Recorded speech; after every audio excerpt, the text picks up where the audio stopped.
Have you ever been, well, haunted by a face in your sleep? Maybe it happened last night, maybe it's been happening like once a week for years, and it's the same person. An old friend, maybe an ex-partner, could be a childhood bully, or sometimes even a stranger whose face you can't quite place, but they are definitely there, and they just won't leave your sleeping mind alone. So when you wake up, you probably try to figure it out, right? You think, oh, it's just memory, or maybe I missed them, or perhaps I need some closure. Right. But if you ask Carl Jung, the Swiss psychiatrist who really turned our understanding of the mind upside down, he'd tell you something quite different. Huh? He'd say you are fundamentally misreading the message, that recurring figure. It's not just random brain noise or some kind of mistake. No. It's actually a carefully chosen, personalized letter sent directly from the absolute deepest part of your mind. A letter from my own mind. Exactly.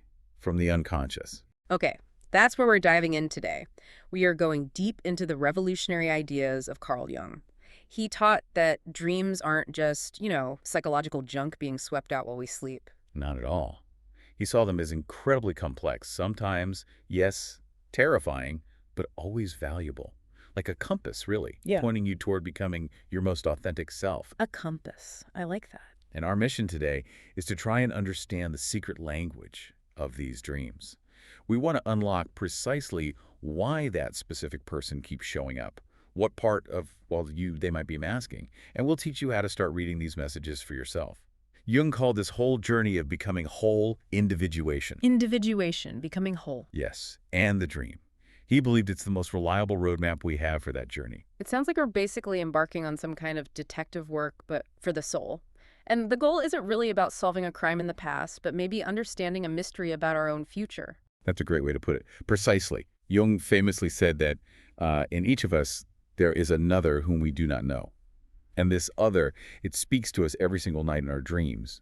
It shows us how differently it sees us compared to how we see ourselves consciously. Wow. It holds everything you are, but, as Jung put it, you do not yet know. Okay, let's unpack that a bit. The unconscious, it sounds huge, kind of intimidating. Most of us, when we're awake, we think we're the captain of our own ship, right? Our conscious mind is in charge. But Jung is saying, maybe not so much. That's right. It's true.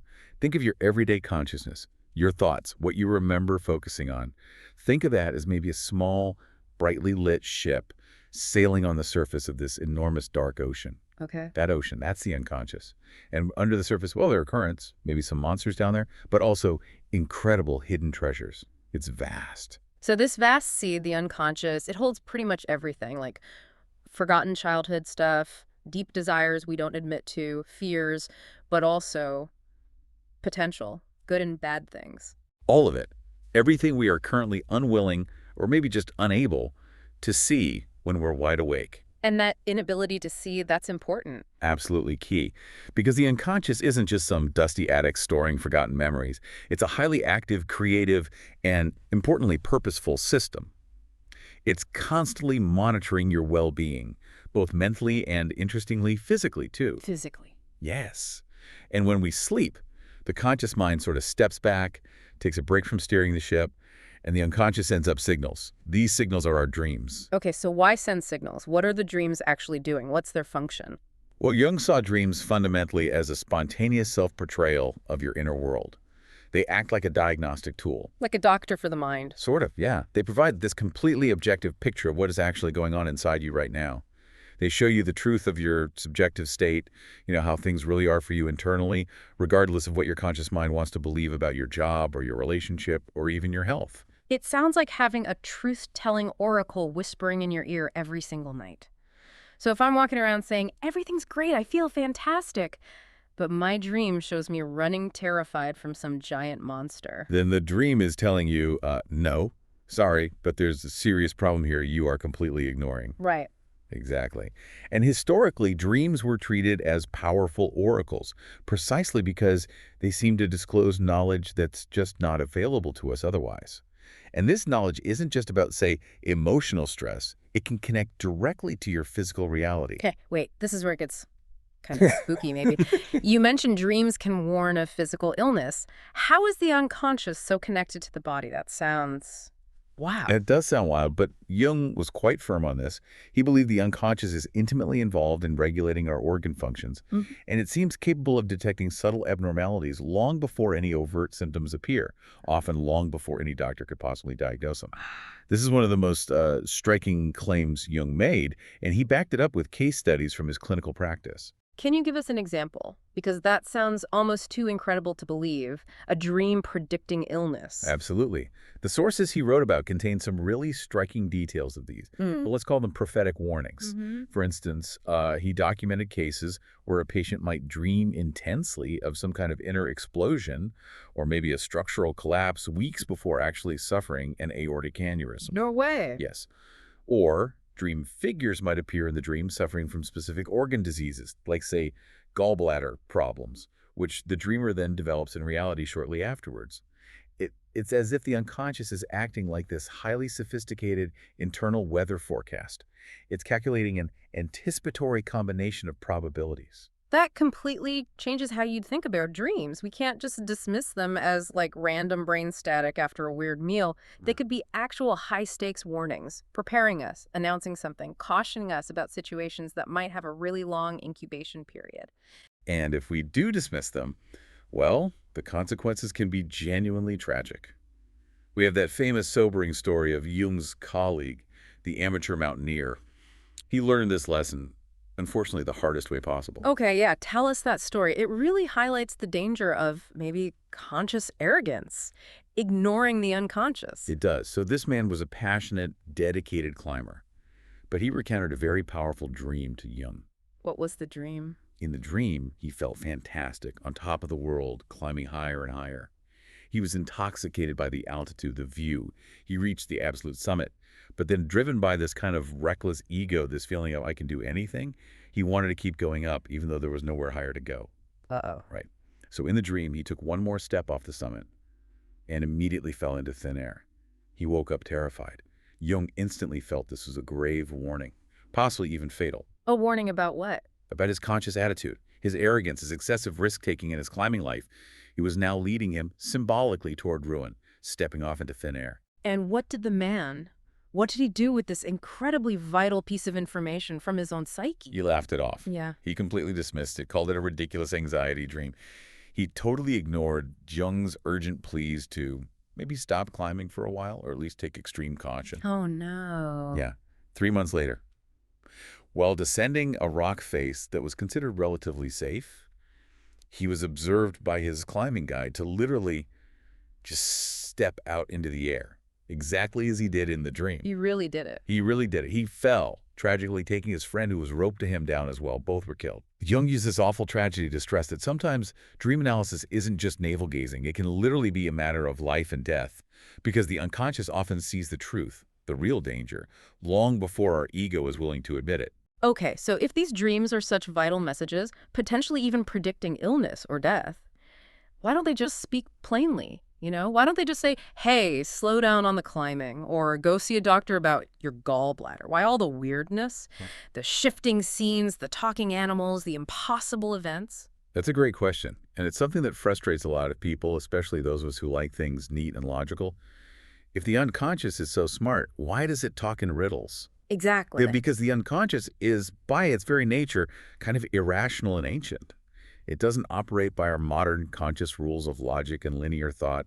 It communicates primarily in pictures, in emotions, in feelings, and these are what we call symbols. Symbols, right. And a symbol is crucially different from a sign. A sign just points to one specific thing, right? Like a road sign points you towards London. Mm-hmm. Simple, but a symbol. A symbol means more than what it literally shows.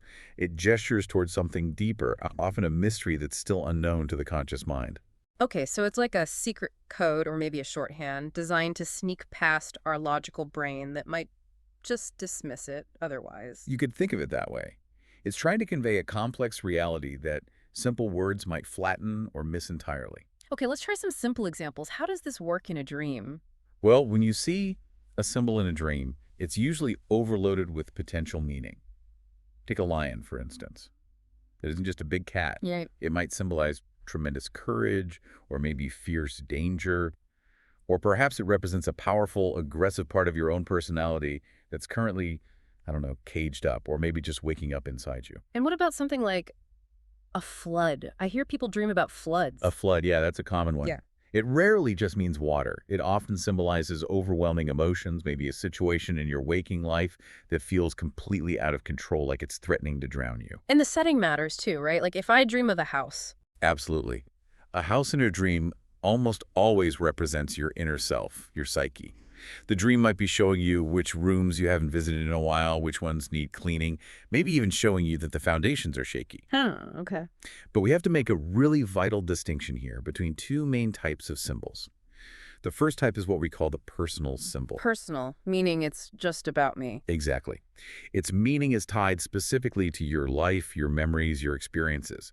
So if you dream about, say, your old childhood dog, Spot, the meaning of that dog symbol is all wrapped up in your unique memories and feelings about Spot, maybe loyalty, safety, companionship, or perhaps the sadness of loss associated with that specific pet. Okay, that makes sense. It's personal to my history. What's the second type? You said these were the big ones. Yes, the big ones. These are the archetypes. These symbols belong to what Jung called the collective unconscious. Collective unconscious. That Yeah. sounds universal. It is. Archetypes are these deep, universal patterns or images. Think of them like psychological instincts that exist in all human minds, across all time, across all cultures. We recognize them instantly, often on a gut level, even if we don't consciously know why we recognize them. They're the basic building blocks of all mythology, all fairy tales, all religions. So even if I've never, say, cracked open a book on Greek mythology, if I dream of a powerful figure, maybe a wise old man offering me advice, I just instinctively get the energy of that character? Precisely. You get it. Archetypal figures like the nurturing mother or the mischievous trickster or the brave hero, they appear in our dreams to show us these universal truths about our inner world, about our own psychological development, our path. So the trickster might show up to kind of poke holes in my rigid thinking. Exactly. Or the hero might appear when you desperately need to find the courage to fight for something important in your life. There are these timeless actors playing out the fundamental human dramas right inside your own head every night. Wow. It's actually incredible to think that when I dream, I'm potentially tapping into this massive shared library of human experience. Like, I'm connected to people who lived 5,000 years ago, and we're all using the same symbolic language. That's the idea. And that connection, that symbolic language, it doesn't just deal with our personal problems or self-help stuff. It actively drives creation. The sources Jung drew from, and his own work, are very clear that dreams are absolutely fundamental to creative breakthroughs, both in the arts and in the sciences. How so? Well, when the conscious mind gets stuck, when it hits a wall trying to solve a problem logically, the unconscious can provide the breakthrough answer, often in a symbolic form during a dream. Right. I've heard about this. The history of science is full of these stories, isn't it? Like the structure of the benzene ring. That's the most famous example, probably. Yeah, exactly. Auguste Kekule, the chemist, he was struggling for ages to understand how carbon and hydrogen atoms were arranged in this benzene molecule. He couldn't figure it out. Then he fell asleep. And dream. He dreamed of snakes swirling and biting their own tails, the ancient symbol of the Ouroboros. He woke up with a jolt and realized the structure must be a ring. Amazing. And it wasn't just him.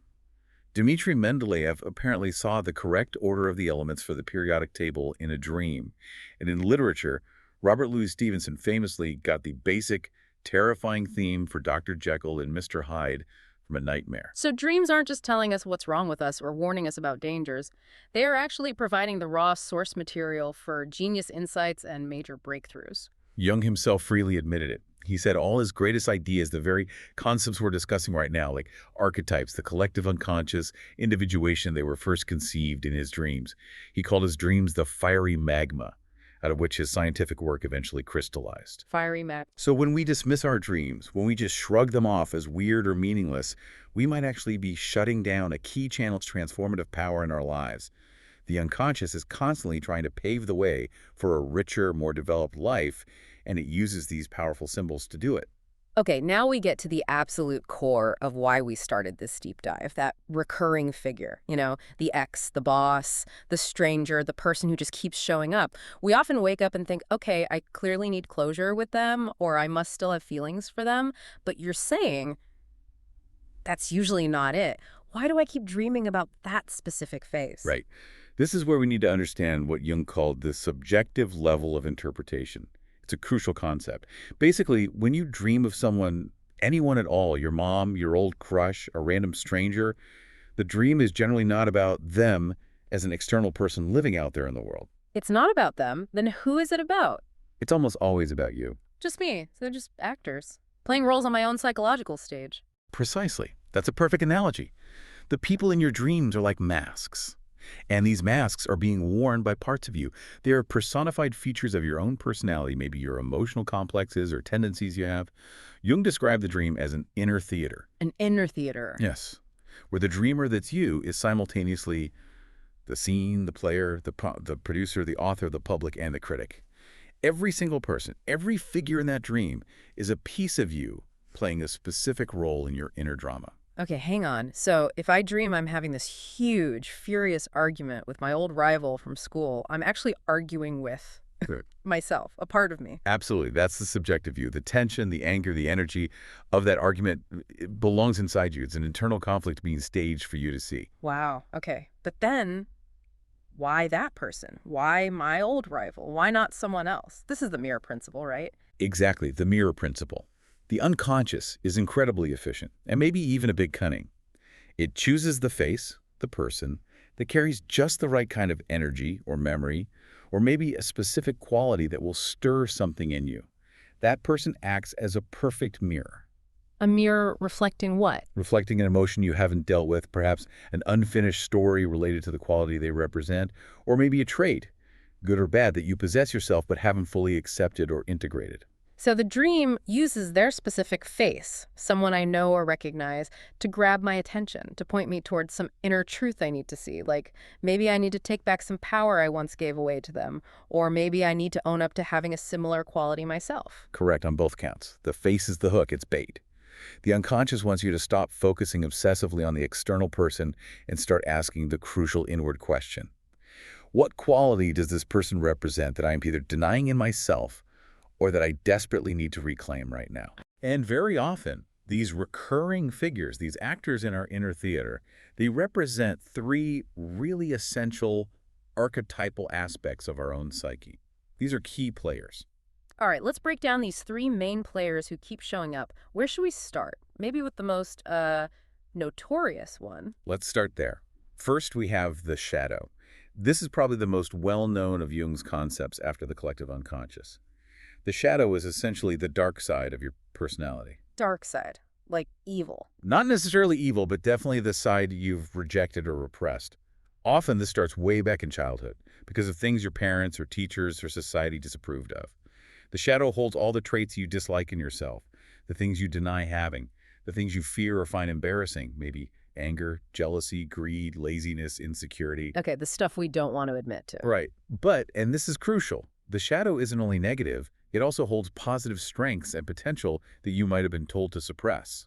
For example. Like what kind of positive stuff ends up in the shadow? Well, say you were taught as a child that good girls are always quiet and agreeable.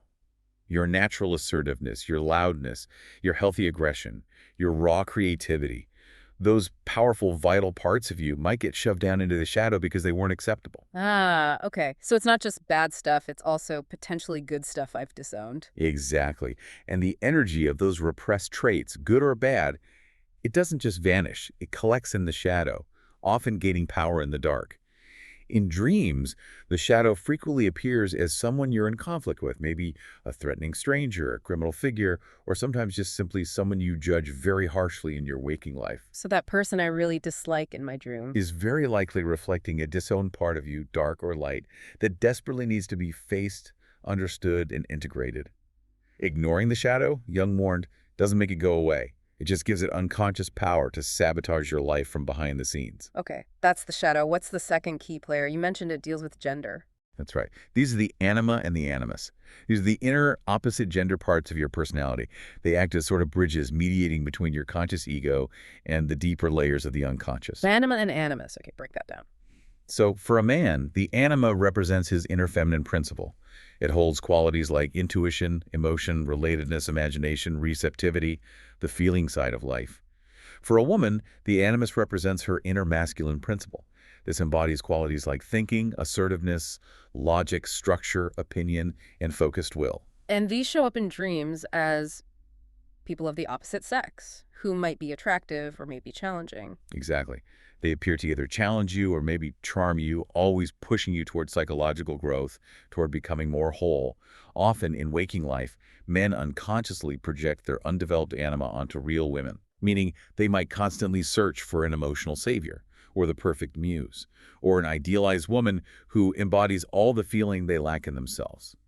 This often leads to really dysfunctional relationships, because the man is fundamentally looking for his own missing emotional life outside of himself in another person. Right, that makes sense. And for women and the animus. Similarly, women might project their undeveloped animus onto real men. This can lead to conflicts where the man is experienced as, say, overly dogmatic, critical, or judgmental, because those qualities might actually reflect the woman's own unintegrated opinions or her harsh inner critical voice that she hasn't consciously owned yet. So these anima and animus figures in dreams are basically nudging you. They're pushing you, yes. Yeah. Pushing you toward becoming a fuller, more balanced human being by integrating these vital opposite qualities within yourself. It's like the dream is shouting, hey, stop looking for this quality in other people out there. Bring it home. It belongs to you. That's a perfect way to put it. And that leads us to the third, and arguably the most significant archetypal figure that can appear. This is the self. The self with a capital S. Yes, the self with a capital S. This represents the organizing center of your entire psyche. It's your potential for personal wholeness. It's like the blueprint for what you are meant to become, the ultimate goal of that individuation process we mentioned earlier. Okay, if the self represents something so profound, so central, how does it usually appear in a dream? Does it look like me? Rarely does it appear as your everyday ego self. Instead, it tends to show up in symbolic forms that represent totality, wisdom, or the divine. It might appear as a wise old man or woman, a radiant child, maybe a powerful, helpful stranger, sometimes as a geometric shape like a mandala or a precious jewel, or even a particularly powerful or sacred animal. Wow, so not usually just a regular person. Not usually. And when this figure, the self, starts appearing consistently in a dream series over time, Jung considered it a very important sign. It signals that a major transformation, a significant step toward integration and wholeness, is underway within the dreamer's psyche. It's like the psyche itself is saying, pay close attention now. The next stage of becoming more truly who you are is beginning. So pulling this all together, if that recurring person just won't leave my dreams alone, they aren't there for simple sentimental reasons or just because I miss them. Probably not. They are there because the energy they represent, whether it's my denied shadow anger or my undeveloped anima intuition or something else entirely, that energy is a part of my soul that is knocking on the door, asking, demanding to be seen and integrated into my conscious life right now. That's the core message Jung wanted us to understand. They're messengers from the self. Okay, we've established pretty clearly that the inner world of the dream is deep, meaningful, purposeful. But I think most people still tend to keep that world pretty separate from, the hard, tangible reality of the outer world. My thoughts are my thoughts, the world is the world, and they don't really cross over much. Right, that's the common sense view. My inner world is private, subjective. The outer world is objective, shared. But Jung suggested that sometimes this line gets blurry, that these two worlds can connect in ways that just defy logical, everyday explanation. Exactly. And this is where we introduce another of Jung's really groundbreaking and sometimes controversial concepts. He coined it in collaboration with the Nobel Prize-winning physicist Wolfgang Pauli. The concept is synchronicity. Synchronicity. I've heard that term, but what does it actually mean in Jung's context? Well, it fundamentally challenges how we see reality, how we think cause and effect works.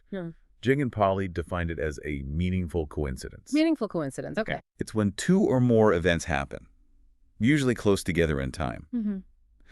One event is typically internal, like a deeply felt dream, a strong intuition, a sudden thought, or a powerful emotion. Okay, something inside me. Yes.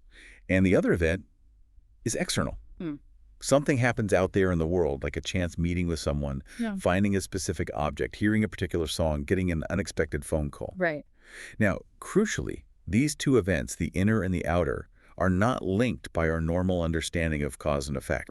One didn't cause the other in a logical, linear way. But they're linked by meaning. They feel connected. They feel like they're part of the same pattern, the same design almost. Can we walk through an example? That sounds a bit abstract. Let's use the classic one from the sources, maybe make it personal. Say, I dream really intensely one night about an old friend. Let's call her Sarah. Haven't thought about her, haven't seen her in maybe 15 years. Okay.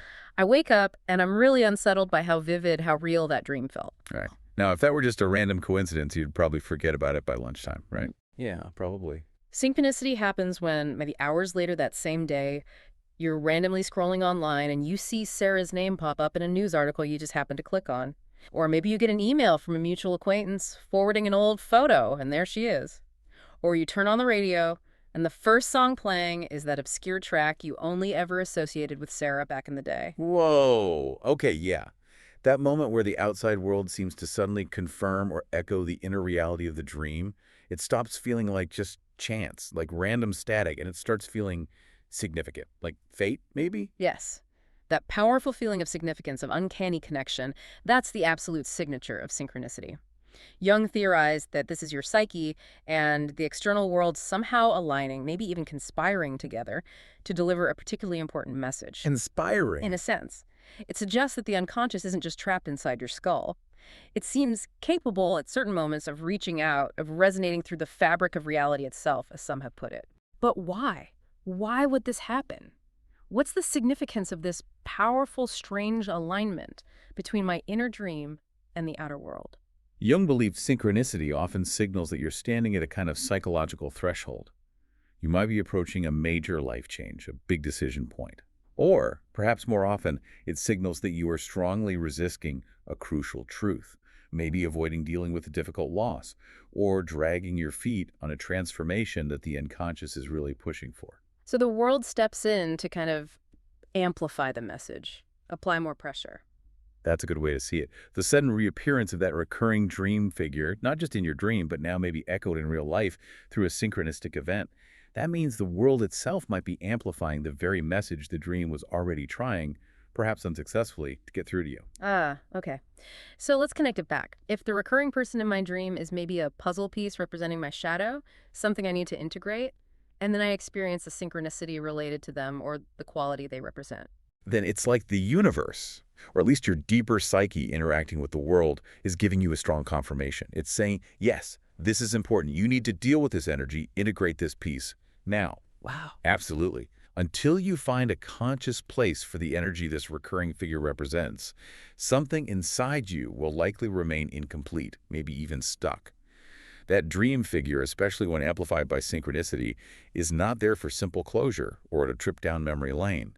They are there to wake you up to a truth about yourself that you are finally, perhaps painfully, ready to meet. The unconscious seems pretty relentless then. It is relentless in its drive toward wholeness, toward individuation, and it will use whatever means it has at its disposal, dreams, symbols, emotions, even seemingly random real-world events, until its vital message is finally received and acted upon. Okay, we've established that dreams are profound, they're purposeful, sometimes they're even literal warnings, but they speak in these symbols, these riddles. So how do we actually go about interpreting them? How do we make sure we aren't just, projecting our own wishes or our own anxieties onto the dream images when we try to figure them out? That's the million-dollar question, isn't it? How do we listen accurately? Jung emphasized that we must approach dreams with a certain reverence, not treat it like a fun guessing game or like looking up words in a dictionary. His method starts with understanding the dream's primary goal, its main function. And that function is usually compensation. Compensation, meaning? Meaning that the unconscious is always, always working to rebalance your conscious attitude. That's your default way of thinking, feeling, and behaving when you're awake, the way you're currently approaching life. So if my conscious attitude is, say, way too timid and nice all the time, the dream will try to compensate. It'll make me super aggressive or assertive in the dream. It tries to swing the pendulum the other way to create balance. Precisely. That's exactly it. If your conscious life has become too one-sided, maybe you're extremely rational and cut off from your emotions, the dream will likely compensate by flooding you with symbols of water, strong feelings, vulnerability, trying to bring that missing emotional side back into balance. Okay. We can use that classic example Jung often used about the dream of a horse jumping over a huge ravine to show how critical this compensatory idea is. The exact same dream image can mean two completely opposite things depending on the dreamer's conscious situation. Right. Tell us the two different meanings for that horse dream based on who's dreaming it. Okay. Imagine a young man dreams his horse bravely leaps across this huge, dangerous ravine. Now, if this young man in his waking life is generally hesitant, maybe he's scared to ask for a raise, he's paralyzed by indecision. Then the dream is... Then the dream is compensating for his timidity. It's encouraging him. It's saying, be bold, take the risk, trust your instincts, you can make the jump. It's pushing him toward action. Okay, makes sense. But now, what if a different person, say, a man in his mid-50s, who has always been overly courageous, maybe even reckless and impulsive his whole life, what if he has that exact same dream of the horse jumping the ravine? Then the dream's meaning is completely inverted. For him, the dream is compensating for his recklessness. It's serving as a stark warning. It's showing him just how dangerous his habitual attitude is. It's saying, whoa, slow down. That jump, for you, will likely lead to disaster because your conscious life already assumes far too much risk. Wow, so the same image has the opposite meaning. Completely opposite. And this is why trying to interpret any dream correctly is absolutely impossible without knowing the dreamer's current conscious life context, their status quo. Just looking up horse or ravine in some generic dream dictionary is worse than useless. It's actively misleading. Okay, that immediately throws out all those quick fix dream interpretation websites. So let's move through Jung's key rules then. How do we listen effectively to the unconscious without messing it up? Right. Rule 1. Take the dream as fact. This sounds simple, but it's fundamental. You must treat the dream image itself exactly as it appears, as the truth. The dream isn't trying to trick you or hide its real meaning behind some false front. It's not being deliberately obscure. No. It simply presents a text, a message, that might seem unintelligible to us at first, but only because we haven't yet learned how to read its symbolic language. The image is the truth of how the matter stands within your psyche right now, regardless of what your conscious mind thinks about it. Okay. Trust the dream image, even when it feels totally bizarre. Got it. Rule 2 is about how we actually work with that image, right? Amplification. Rule 2. Stay close to the images. Amplification. This is probably the most important practical difference between Jung's approach and Freud's. Freud used free association, where the patient might jump from a dream image, say a snake, to any random personal memory that comes to mind. Oh, snakes remind me of my aunt's garden hose. Right. Just letting the mind wander off. Exactly. Jung demanded pretty much the opposite. He called it amplification. You must stick to the dream image itself. You enrich its meaning by exploring its context with minute care.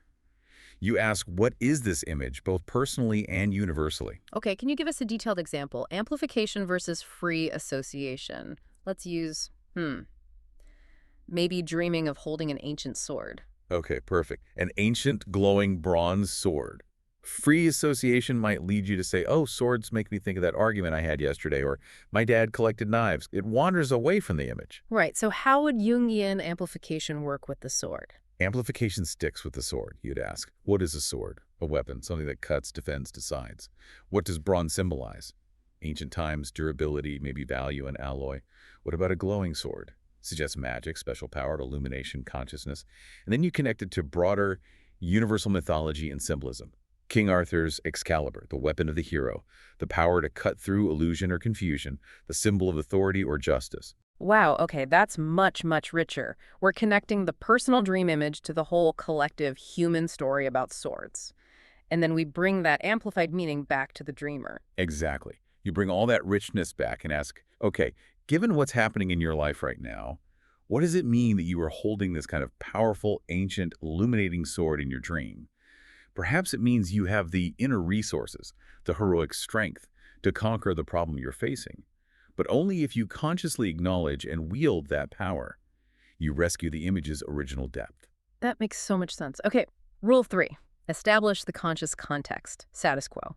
We already touched on this with the compensation idea and the horse dream. Yes, it bears repeating because it's crucial. Yeah. You absolutely must know what is happening in your waking life right now. What are you dealing with? What are you ignoring? What are you afraid of? What's your current conscious attitude? Without understanding this conscious status quo, you can never reliably know if the dream is compensating by encouraging you to take action or by warning you to stop and reconsider. Context is everything. And rule 4 helps us if a single dream feels really confusing or maybe tentative. Rule 4. Look at the series. This is very helpful. Single dreams can sometimes be hard to interpret with certainty. They might be influenced by surface-level stuff, but the unconscious is incredibly persistent. If you miss the message in one dream or misinterpret it, It'll try again. it will almost certainly try again, often repeating the theme with variations, sometimes louder or clearer, in subsequent dreams. Looking at a series of dreams, perhaps recorded over weeks, months, or even years, reveals the really important contents and basic themes of your psychological journey. The series helps to correct earlier mistakes in interpretation and shows the direction the unconscious is trying to guide you. It's like an ongoing dialogue, then, between the conscious mind and the unconscious, playing out over time. Okay, finally, the most practical rule. What do we actually do when we wake up from one of these powerful dreams, especially one about that recurring figure? Rule 5. Engage the dream. Don't just shrug it off and let it fade by the time you have a coffee. When you wake up, especially from a vivid or emotionally charged dream, write it down immediately. Get a notebook by your bed. Write down what happened. Yes, record what happened, the sequence of events, the images. But just as importantly, maybe even more importantly, write down how it felt. The emotion in the dream is the energy signature of the psychological complex the dream is trying to bring to your attention. Fear, joy, anger, confusion. Note it all down. Okay, record the plot and the feelings. Then what? Then start asking those focused, amplifying questions we talked about, especially regarding any recurring figures. Why this person? What specific quality or power or hidden emotion or unlived potential are they here to show me about myself? What part of me are they reflecting that I'm currently avoiding or need to integrate? And for people who are feeling particularly brave or maybe really troubled by a dream, there's a deeper way to engage: active imagination. Yes. If a dream is particularly confusing or maybe painful, or if it reveals something really dark like a particularly nasty or threatening shadow figure that's actually often a good sign, it means the message is alive and potent. For those situations, Jung developed a technique called active imagination. How does that work? Is it like meditating on the dream? Sort of. You sit quietly, relax, maybe close your eyes, and deliberately, consciously bring the figure or the scene from the dream back in your mind's eye. You hold the image, and then you speak to them. Speak to the dream figure in my head. Yes, ask them directly. Why are you here? Why are you wearing that mask if it's someone you know? What do you want from me? What truth do you represent? And then you quiet your mind and allow the figure to respond, noting down whatever comes up without judgment. It sounds strange, but Jung found that the psyche often responds quite powerfully when we genuinely try to listen and engage with its messengers in this direct way. #, outro. So when we circle back to that recurring figure in your dream, the ex, the stranger, the parent, they are fundamentally an internal messenger. And listening to them, understanding what part of you they represent, and then consciously integrating that energy or quality into your life, that's the very heart of the individuation process Jung described, that lifelong journey of becoming a more unique, complete, and whole human being. And integration means what exactly? Just thinking about it. It means more than thinking. It means acknowledging those hidden parts of yourself, the good, the bad, the uncomfortable, bringing them out of the shadows, out of the unconscious, into the light of consciousness, and then actively owning the energy they contain, finding constructive ways to express it in your life, rather than letting it run you from behind. And if you refuse, if you keep ignoring that recurring figure, keep pushing down that shadow energy, or refusing to develop your anima or animus. Well, the unconscious just keeps pushing back. It doesn't give up easily. It'll keep sending dreams, maybe more intense ones. It might create repeating patterns in your external life, the same kind of relationship problems, the same career frustrations. And it might even coordinate those uncanny synchronicities we talked about, all in an effort to get you to finally pay attention. So that person you keep seeing over and over in your sleep, they aren't really there demanding simple closure about your past relationship or because you secretly miss them. Not usually, no.